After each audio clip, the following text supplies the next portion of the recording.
Assalamualaikum warahmatullahi wabarakatuh. Saya Mareta Alicia Putri, bisa dipanggil Meta, NIM 501190253, kelas 2H. Saya salah satu mahasiswi dari Prodi Ekonomi Syariah, Fakultas Ekonomi dan Bisnis Islam, Universitas Sultan Taha Saifuddin Jambi. Dosen pengampu Bapak Z. Haryanto SHMH. Di sini saya akan menjawab soal mid semester dari Bapak Z. Haryanto SHMH dalam mata kuliah pengantar manajemen. Baiklah, saya akan menjawab pertanyaannya. Pertanyaan yang pertama, apa yang saudara ketahui tentang manajemen? Dan apa arti pentingnya mempelajari manajemen bagi mahasiswa? Jelaskan. Menurut yang saya ketahui, manajemen itu memiliki artian yang luas, memiliki arti mengatur. Manajemen adalah suatu proses di mana seseorang dapat mengatur segala sesuatu yang dikerjakan secara individu ataupun kelompok. Manajemen perlu dilakukan guna mencapai tujuan atau target dari individu ataupun kelompok tersebut secara kooperatif menggunakan sumber daya yang tersedia. Manajemen perlu dilakukan agar organisasi atau perusahaan tersebut berjalan dengan lancar atau berjalan dengan baik. Manajemen adalah sebuah proses dalam rangka untuk mencapai suatu tujuan organisasi dengan cara bersama-sama dengan orang-orang dan sumber daya yang dimiliki organisasi.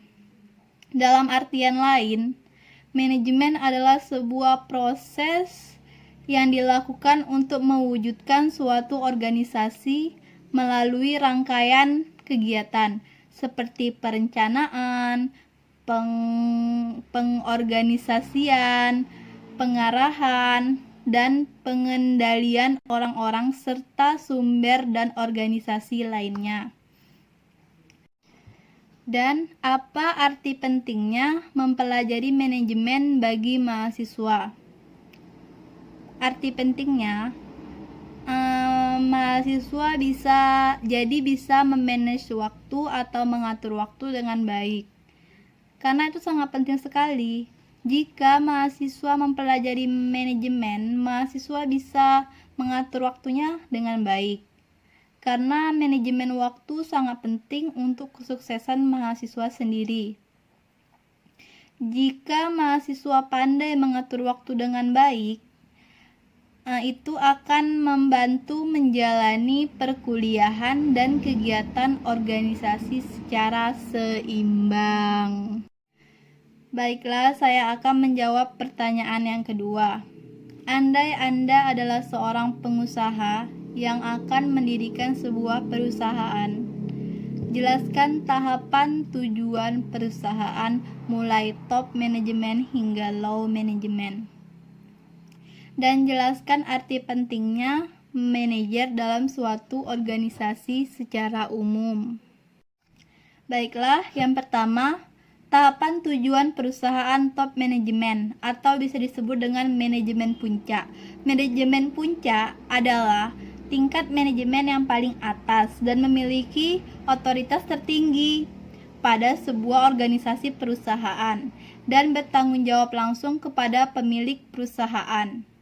Umumnya, manajemen puncak hanya bekerja pada tatanan konseptual dan pemikiran, bukan hal-hal teknis. Manajemen puncak memiliki kewenangan yang paling besar di antara manajemen dan tingkatan lainnya. Manajemen puncak berhak untuk memilih, mengangkat, memberhentikan manajemen yang berada di bawah otoritasnya. Contoh tingkat manajemen puncak adalah seperti presiden direksi, bisa disingkat jadi presdir. Direksi merupakan perwakilan dari pemilik perusahaan atau pemegang saham. Tugas manajemen Manajemen puncak ini seperti 1. Menyusun dan menetapkan rencana perusahaan. 2. Menentukan tujuan perusahaannya. Yang ketiga, mengatur manajemen yang berada di bawah posisi manajemen puncak. Yang keempat, memanfaatkan sumber daya yang dimiliki oleh perusahaan tersebut. Yang kelima, bertanggung jawab atas semua yang dilakukan oleh manajemen di bawahnya. Dan manajemen tingkat menengah itu, yang kedua, manajemen tingkat menengah. Manajemen tingkat menengah ini berada pada tengah dari hierarki manajemen pada sebuah perusahaan. Manajemen ini dipilih oleh manajemen puncak. Manajemen puncak bertanggung jawab atas pelaksanaan rencana yang sudah ditentukan oleh manajemen puncak tersebut.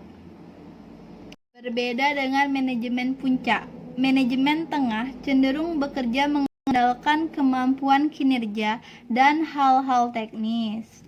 Manajemen tingkat menengah membawahi dan mengarahkan kegiatan manajer di bawahnya. Manajemen pada tingkat menengah ini bertanggung jawab terhadap kegiatan yang dilakukan oleh tingkatan manajemen yang lebih rendah dan bahkan terkadang terhadap beberapa karyawan operasionalnya. Contohnya yang pertama, kepala departemen seperti manajer keuangan, manajer pembelian, dan manajemen produksi. Contoh yang kedua, manajer cabang seperti cabang unit. Yang ketiga, contohnya junior eksekutif seperti asisten manajer pembelian, asisten manajer keuangan, asisten manajer produksi. Tugas manajemen tingkat menengah ini sebagai berikut. 1. Menjalankan perintah, kebijakan, rencana yang telah disusun oleh manajemen puncak. Yang kedua, memberi saran atau rekomendasi kepada manajemen puncak. Yang ketiga, mengkoordinasikan seluruh kegiatan semua departemen yang ada. Yang keempat, berkomunikasi dengan manajemen puncak tingkat yang lebih rendah posisinya. Yang kelima,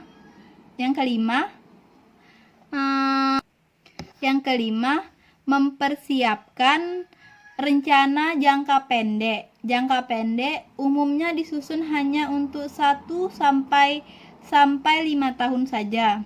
Yang keenam, mempunyai keterbatasan tanggung jawab dan wewenang karena manajemen tingkat menengah ini merupakan perentaraan manajemen puncak dengan manajemen yang lebih rendah. Yang ketujuh, bertanggung jawab secara langsung kepada dewan direksi dan CEO perusahaan. Baiklah, yang ketiga, manajemen lini pertama atau bisa disebut juga dengan low management.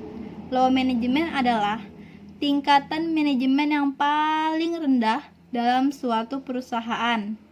Manajemen ini bertugas untuk memimpin dan mengawasi kinerja tenaga operasional.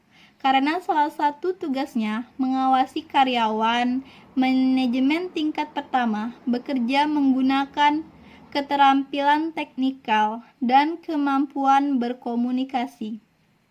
Kemampuan konseptual hampir tidak dibutuhkan oleh manajemen ini. Manajemen lini pertama ini tidak membawahi manajemen lainnya. Contohnya, manajemen tingkat pertama adalah mandor, pengawas, sering disebut dengan supervision. Mereka dipilih oleh manajemen tingkat menengah Manajemen ini juga bagian dari manajemen operasional yang terlibat secara langsung dalam proses produksi dan bertanggung jawab untuk menyelesaikan rencana dan tugas yang diberikan oleh manajemen yang lebih tinggi. Contohnya seperti contoh kegiatannya, yaitu yang pertama, mengarahkan dan mengendalikan karyawan atau pekerja. Itu yang pertama. Yang kedua, mengembangkan moral dan karyawan. Yang ketiga, menjaga hubungan yang baik antara manajemen tingkat menengah dan para pekerja. Yang keempat, menginformasikan keputusan yang diambil oleh manajemen kepada para karyawan atau pekerja. Selain itu, manajemen tingkat pertama ini memberikan informasi mengenai kinerja, hambatan atau kesulitan perusahaan, tuntutan ataupun hal-hal lain yang dari para karyawan atau pekerja. Yang kelima, menyusun rencana harian, mingguan, serta bulanan, tidak mengurus jangka panjang. Arti penting manajer dalam suatu organisasi secara umum. Arti penting manajer itu arti pentingnya adalah pelaku manajemen, yaitu orang-orang yang bertugas untuk merencanakan, mengkoorganisasikan, mengarah, dan mengatur bagaimana timnya bekerja mencapai tujuan yang ditetapkan. Karena di dalam organisasi, peran manajer sangatlah penting, sangat diperlukan. Karena apa? Jika dalam suatu organisasi tidak memiliki manajer, maka bisa jadi organisasi tersebut tidak bisa berjalan dengan lancar. Baiklah, saya akan menjawab pertanyaan yang ketiga, pertanyaan terakhir. Jika Anda sebagai seorang manajer sebuah perusahaan profit oriented, langkah dan strategi apa yang akan saudara ambil dalam menjalankan dan mengamankan usaha dimaksud di masa pandemi COVID-19 saat ini? Jelaskan. Strategi yang akan saya ambil adalah seperti yang pertama, hormati dan perkuat hubungan Anda dengan pelanggan. Karena penting untuk menghormati hubungan dan dukungan dari pelanggan untuk di waktu yang sekarang ini. Misalnya, kita dapat mengirim email dengan membuatnya secara pribadi dan mengirim sesingkat mungkin dengan pesan seperti kami di sini untuk Anda. Beritahu kami jika kami bisa membantu Anda. Intinya seperti itu bisa juga. Dan tetap perkuat hubungan kita dengan menanyakan kabar mereka. Tetapi jangan terlalu berlebihan karena bisnis tetap ingin menghormati pelanggannya. Yang kedua, buat promosi penjualan yang tepat. Caranya, kita mempromosikan produk yang kita jual sesuai dengan kebutuhan pelanggan. Apalagi di masa pandemi COVID-19 saat ini. Dengan begitu, pelanggan dengan sendirinya akan membeli produk yang kita jual. Dan sebaiknya gunakan media digital saat ini, lakukan promosi karena pelanggan lebih banyak menghabiskan waktu di rumah. Yang ketiga, jangan panik dan jangan berhenti berjualan. Hindari kepanikan atas pandemi COVID-19 saat ini. Dan berhentilah berasumsi atau seperti berasumsi bahwa di sini kita akan segera bangkrut karena adanya penurunan penjualan. Banyak bisnis diambang kepanikan karena adanya berita-berita virus corona di luar sana yang beredar. Kita harus menjual produk kita dan mencari calon pelanggan dengan berbagai cara. Berbagai cara yang dapat mencuri hati pelanggan untuk tetap membeli produk kita dan mau membeli produk kita. Kehidupan mungkin saja belum sepenuhnya normal.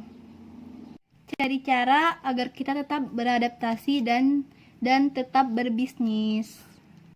Jadi, tetaplah di rumah, stay at home. Putuskan rantai COVID-19 ini. Semoga bulan suci Ramadan tiba, COVID-19 ini pergi dan berakhir. Amin, amin, amin, robbal alamin. Jadi cukup sekian yang dapat saya sampaikan dalam video ini. Kurang dan lebihnya saya mohon maaf. Saya akhiri. Wassalamualaikum warahmatullahi wabarakatuh.